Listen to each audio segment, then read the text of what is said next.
So, a couple of years ago, I did a video on the subject of war and sacrifice and process of remembrance thereof. It was called It's Okay to Be Read, the poppies and whatnot and stuff. And because I have difficulty thinking of subjects about which to talk, messages for men, Elizabeth said to me, the lovely Elizabeth, wherever she is, I think she's over there. Elizabeth said to me, that was a good video, why don't you talk about that this year? And I went, all right, saved me a job already.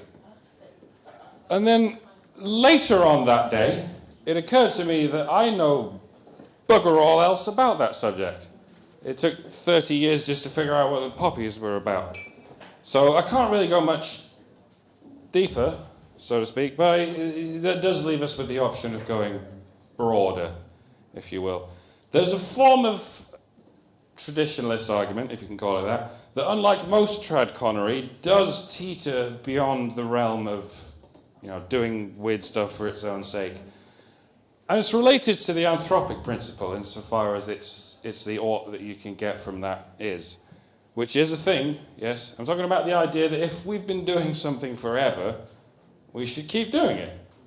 Eating certain diets, maintaining certain temperatures, having two parents, that sort of thing.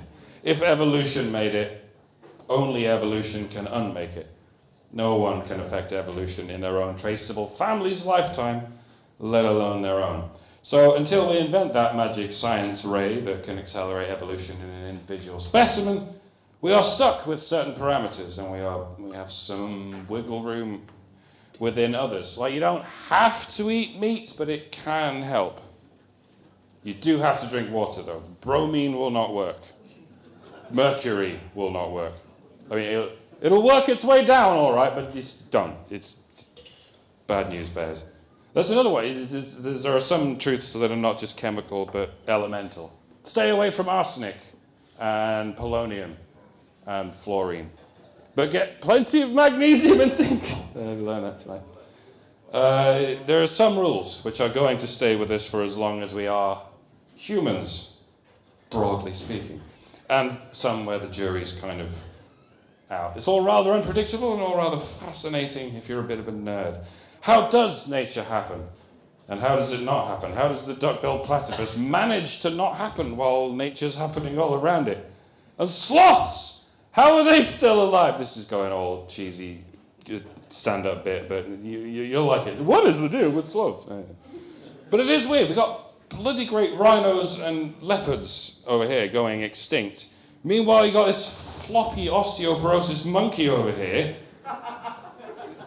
It's in the middle of a tropical rainforest surrounded by the world's scariest predators. All it does for its whole life is climb down a tree to take a 6-hour shit and then climb back up again, all at the average ground speed of an upside-down tortoise trying to commute on the M25. That's some London people in, I like that. And it's fine, it's not even an endangered species. What, as the saying goes, gives? They're doing something right, is what gives. No idea what it is, but they're doing something right. Someone out there probably has an idea of what it is, but they're probably wrong too, because evolution is smarter than you. And sometimes you just have to marvel at what it's doing. Sorry. It's weird how we never do that, isn't it? Yeah, it's not.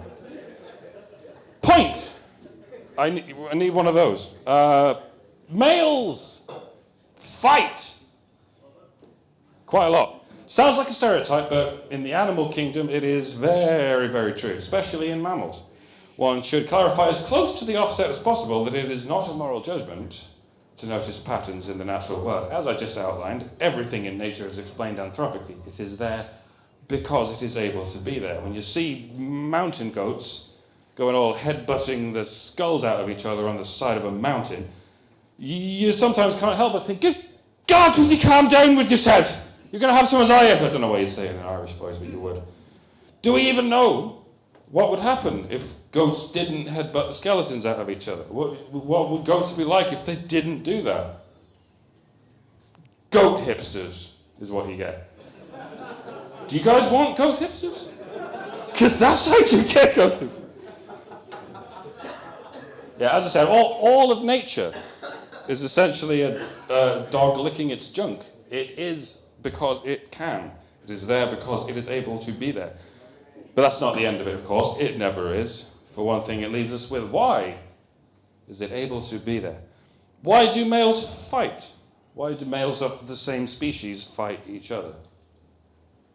The answer might be hidden sneakily behind that qualification there. Sometimes animals fight other animals of a different species, either in defense or predation, and you definitely can't stop that happening. That is as inevitable as the sun rising or the tide going out or any given tragedy affecting women more.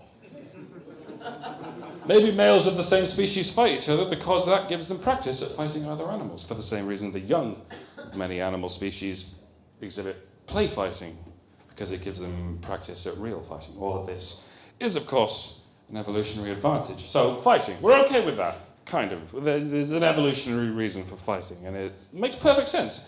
Nature itself is a fight from and into which we are born, especially since we're not one of those remote island bird species with no sense of fear. We've evolved as prey, and we've evolved as predators. We have an instinct to fight and an instinct to revere combat of all sorts. So, fighting, okay. But what about war? What about war? I guess that is the difficult question around which I'm basing this wee lecture. Apply this anthropic principle to war. We've been doing it for as long as we've had civilizations, for as long as we've had tribes. Whatever advances we've made along the way, from Stone Age to Space Age, war has been there with us every step of the way. Indeed, very often acting as the catalyst for scientific advances, like the computer, yes. Does that mean war is essential, like drinking water, or just optional, like eating meat? Well, I'll stop myself there. Then I'll start myself again, because that's the wrong analogy. War isn't something that an organism does. That, I suppose, is the difference between a war and a fight. Fighting is a feature of an animal, warring is a feature of the population. Just because fighting should be a feature of us as individuals, does that mean war should be a feature of us as collectives? Not necessarily. I mean, yes and no, both things are sort of subject to evolution, but in very different ways. For instance, the evolution of populations is something we can affect in our own lifetime. Seems almost paradoxical, doesn't it? It's like a rock, paper, scissors thing. An individual cannot change anyone and everyone's DNA, but they sure can kill anyone and everyone. An individual can wipe an entire population off the face of the earth. It's happened many times. For instance, Tibbles, the lighthouse keeper's cat who single-handedly drove the Stevens Island wren to extinction. Well, what were you thinking of? Or trying to think of? Come on, this is a family show, let's keep it wholesome. Let's keep it all David Attenborough and shit. Do animals have wars? Not really, right? Not quite really. Yet, at the same time, yes. Kind of yes all the time. Any significant change to any environment could force together, by migration, two or more populations which cannot sort of synergize. The balance of nature in that way depends on its own boundaries. And by an admittedly broad definition, war is what happens when two or more populations are unable to synergize, unable to cooperate, and so the friction builds up and becomes mutually destructive. This does happen in nature, as I said, from significant environmental change, like sort of volcanic activity or whatever, forcing the sudden convergent migration of apex predators, for instance. But significant environmental change is quite rare. At least it was until humans came along and sort of leveled up the place. And I'm not even talking about the controversial stuff like that. How dare you, Sam? I'm not even touching that. I mean, we changed landscapes. It's undeniable. From horizon to horizon, you can see it. And then there's the concept of what you might call an evolutionary arms race, which is how such conflicts are usually resolved in nature. Can't synergize, just evolve different niches until you do synergize, or you manage to shore up the territory. But again, that's not quite a valid analogy, because it's on an evolutionary scale, which is much, much longer than the environmental scale we're talking about. It's a thing that happens to genomes, and war, as we reminded ourselves earlier, is a thing that happens to populations. These are not the same things either. Some animals need to fight, yes, and some genomes need, well, all genomes need to adapt to survive, but neither of these conclusions leads us to populations need wars. Genes need to be divided because without diversity they are nothing. Populations need to be divided because without diversity they are meaningless. But individuals, like us, are not so restricted. We can all dance at the same time with enough rehearsal.